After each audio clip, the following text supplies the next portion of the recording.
like, and make sure to engage in comments and share this video to your friends and story lovers, and click on the subscribe button on the screen to subscribe to Inquisco for more real and true stories like this.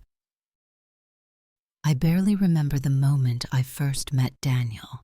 It was years ago, back when I was still blinded by the fresh glow of marriage, back when I still believed in the unshakable foundation of what my husband Mark and I had built. Daniel was Mark's best friend and lawyer, the man he trusted most in the world. I remember the way they laughed together, how easily they fell into sync, like brothers who had shared a lifetime of secrets. And for a long time, I was just the woman in the background, Mark's wife, nothing more. That changed somewhere along the way, though I couldn't pinpoint when. Maybe it was in the little moments, the way Daniel looked at me when Mark wasn't paying attention, or how his hand lingered just a second too long when he brushed past me at dinner parties. I knew the way he saw me, and worse, I knew that I saw him the same way. But I was a married woman, Mark's wife, and Daniel was his best friend, so I did what any faithful wife would do. I buried it. But Mark wasn't stupid. He had always been sharp, always aware of the undercurrents in a room. I should have known he'd catch on. He never confronted me about it, never let on that he suspected a thing. But I saw the change in him. The way his smiles didn't reach his eyes anymore. The way his touch became measured, calculated, as if he was testing whether I would pull away. He started watching me differently, watching us differently, when Daniel was around. And then, one day, he was just gone. A heart attack, they said. Sudden, unexpected. One moment he was standing in our kitchen, reaching for his coffee, and the next he was on the floor. I remember kneeling beside him, my hands shaking as I called his name, but he was already gone, just like that. The days that followed were a blur. People came and went, offering condolences, murmuring about how young he was, how tragic it all was. I nodded. I thanked them. I played my part. But inside something twisted in me. Guilt. Not because of what I had done, but because of what I hadn't done. Because I had been waiting for something to happen, waiting for something to justify the feelings I had buried. And now, Mark was gone. Daniel was there, of course, always by my side, making the arrangements, handling the legal mess that came with Mark's passing. He was the only one who knew how much Mark had suspected, the only one who could look me in the eye and understand the weight of it. The night before the funeral, I couldn't sleep. I sat on the edge of my bed, staring at nothing, my mind buzzing with thoughts I shouldn't have been thinking. And then there was a knock at the door.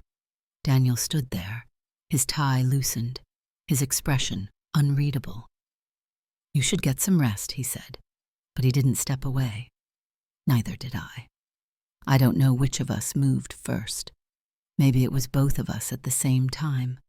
All I knew was that suddenly he was closer, his breath warm against my skin, his presence pressing in on me in a way that made it impossible to think of anything else.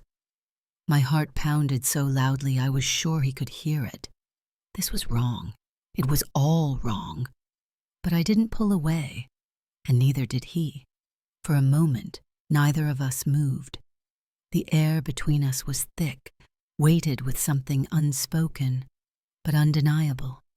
I could hear my own breathing, shallow and uneven, and I knew Daniel could hear it too. He didn't touch me, not yet, but he was close enough that I could feel the warmth of him. Close enough that if I leaned forward just a fraction, I would cross a line that could never be uncrossed. I should have stepped back. I should have told him to go, to pretend this moment never happened. But I didn't. Instead, I just stood there, my body betraying me, my mind spinning with thoughts I didn't dare acknowledge. Daniel's eyes flickered over my face, searching, waiting for something, permission maybe, or the courage to stop himself. Then he exhaled, long and slow, and I felt his breath against my skin. "This isn't right," he murmured, but he didn't move away. I swallowed hard. I know. Neither of us moved. Seconds stretched into something unbearable, something dangerous. My pulse pounded in my ears, drowning out every rational thought. My husband was dead. His funeral was tomorrow. And yet, here I was, standing in the doorway of our bedroom, with his best friend and lawyer, with the one man he had trusted, more than anyone in the world. Daniel's jaw tightened. He looked away for a second, like he was trying to get himself under control. But when his eyes met mine again, I knew it was already too late. His fingers brushed against my wrist, light, barely there, but it sent a jolt through me, like the spark of a match against dry wood. "You need to rest," he said again, but it was softer this time, his voice rough around the edges. I almost laughed. Rest? How could I possibly rest when my entire body was buzzing with something I didn't have a name for? "Stay," I whispered. It was a mistake. The second the word left my lips, I saw it in his face. The shift, the loss of restraint. His hand tightened ever so slightly around my wrist, not enough to hold me there, but enough that I knew if I pulled away, he would let me go. I didn't pull away. Daniel stepped forward, closing the space between us inch by inch. His fingers skimmed up my arm, slow, deliberate, as if he was memorizing the feel of me. I shivered, but not from the cold. "You don't know what you're asking for," he said, his voice barely above a whisper. But I did. I knew exactly what I was asking for. For weeks, maybe even months, I had been teetering on the edge of something I couldn't admit to myself. I had played the role of the grieving wife, the loyal partner, even when I knew Mark had suspected. And now, here I was, on the precipice of proving him right. Daniel's hands were on my arms now, sliding up to my shoulders, his touch heavier, more certain. I could feel the tension in him, the war waging inside his head. This was wrong. This was unforgivable. And yet, neither of us could seem to stop. "I shouldn't be here," he muttered, his forehead resting against mine. I closed my eyes, swallowing down the guilt that threatened to claw its way up my throat. "Then leave." He didn't move. We were so close now that I could feel every breath he took, the rise and fall of his chest, the way his fingers trembled slightly as they curled around the back of my neck. My body responded on instinct, leaning into him, craving something I couldn't define. "Tell me to go," Daniel whispered, his lips just inches from mine. I opened my mouth, but no words came out. Silence. Thick, deafening silence. Then, a sharp knock at the front door. I jolted back like I had been burned, my heart slamming against my ribs. Daniel's hands dropped away instantly, and he took a step back, his breathing uneven. We stared at each other, both of us caught in the haze of whatever had just almost happened. The knock came again, harder this time. Reality crashed back into me like a tidal wave. My husband was dead. His funeral was in the morning, and someone was at the door, demanding my attention. Daniel ran a hand over his face, exhaling harshly. "I should go." I nodded, my throat too tight to speak. He hesitated just for a second, as if he was waiting for me to stop him. But I didn't. I couldn't. Without another word, he turned and walked away. I stood there for a long time after the door closed behind him, my body still thrumming with the ghost of his touch. The funeral was tomorrow, and I had almost ruined everything. The funeral felt surreal, a blur of black clothing, muffled voices, and the overwhelming weight of loss pressing against my chest. People whispered condolences, some with genuine grief, others with rehearsed sympathy. I barely heard them. My mind was elsewhere, on the night before, on the moment I had almost crossed a line I could never uncross. Daniel stood near the casket, his expression unreadable. He had barely looked at me since this morning, and I knew why. What had almost happened between us still lingered in the air like a ghost, refusing to be ignored.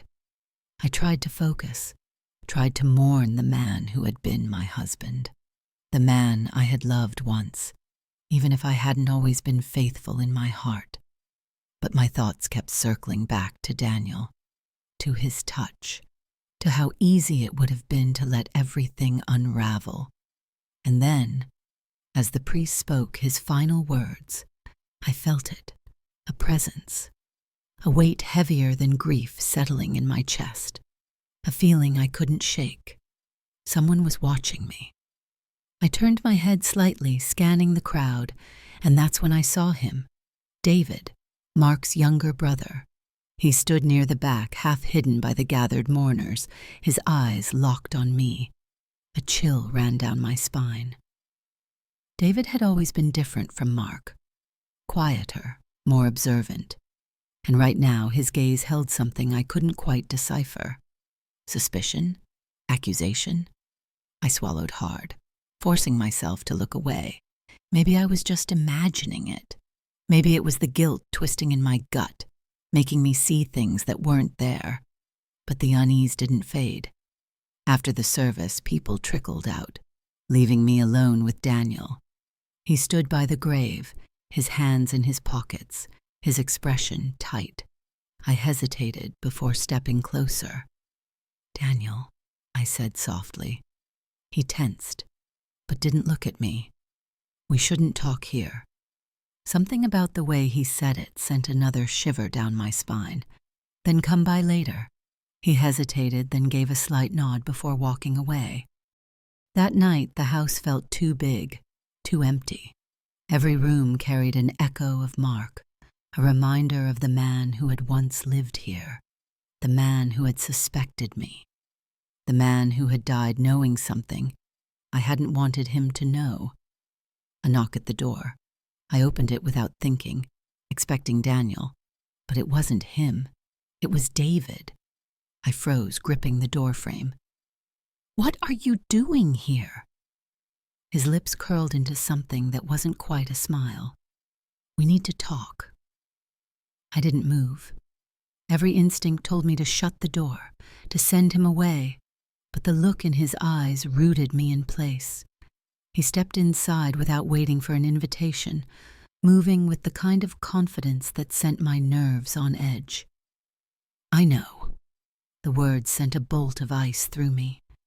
"Know what?" David turned to face me fully, his expression eerily calm. "That you were having an affair." The room spun for a second. I forced myself to breathe, to keep my voice steady. "You don't know what you're talking about." He laughed, shaking his head. "Come on, do you really think Mark didn't find out? He suspected you for months." My stomach twisted painfully. "That's not true." David's eyes darkened. "Oh, but it is. He came to me, you know. Told me he thought something was going on between you and Daniel. He didn't confront you because he wanted proof first." My knees nearly buckled. Mark had known. He had known, and he had died with that knowledge. David stepped closer, lowering his voice. "The night before he died, he called me." My breath caught. He told me he had finally found proof. A cold sweat broke out along my skin. "That's not possible," I whispered. David tilted his head, watching me like a predator watching its prey. He was going to divorce you, you know. He had already spoken to his lawyer. Daniel. The room suddenly felt suffocating. David leaned in slightly. And then, just hours later, he was dead.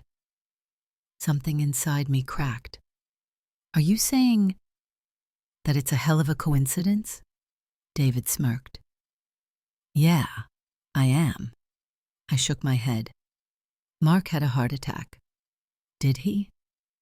My pulse pounded so loudly I could barely hear my own thoughts. David watched me carefully, then took a step back. You should be very careful, you know. People are starting to ask questions. I swallowed hard. What do you want from me? For the first time, his expression softened. Just a little. Right now? Nothing. But I'm watching you. Then he turned and walked out, leaving the door wide open behind him. I stood there, my entire body shaking. Mark had known. He had been gathering proof. He had planned to leave me. And then suddenly he was dead.